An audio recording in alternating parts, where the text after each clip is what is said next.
আমাদের মাথার মধ্যে রয়েছে ১,৪০০ গ্রামের অলৌকিক সৃষ্টি, মানব মস্তিষ্ক। এটি শুধু একটি টুকরো মাংস নয়, এর ভেতর লুকিয়ে আছে মানব সভ্যতার সকল জ্ঞান ও সৃষ্টিশীলতা। মানব মস্তিষ্কের তথ্য ধারণ ক্ষমতা প্রায় ১ পেটাবাইট, যা পুরো ইন্টারনেটের সমান। এবং এটি কাজ করে অবিশ্বাস্য দক্ষতায়, মাত্র ১০০ ওয়াটে। যেখানে সাধারণ কম্পিউটারকে লাগে ৪ মিলিয়ন ওয়াট বিদ্যুৎ।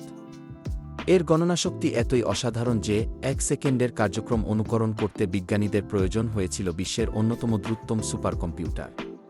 তবে তারা পুরোপুরি তা অনুকরণ করতে পারেননি। আমাদের মস্তিষ্কে রয়েছে প্রায় ১০০ বিলিয়ন নিউরন এবং ২২০ ট্রিলিয়ন সিনাপস। এটি তৈরি করেছে এক জীবন্ত সুপার নেটওয়ার্ক। এই মস্তিষ্কই উদ্ভাবন করেছে মহাকাশিয়ান, কোয়ান্টাম কম্পিউটার ও গণিত। তাহলে প্রশ্ন জাগে, এটি কি কেবল মাংস?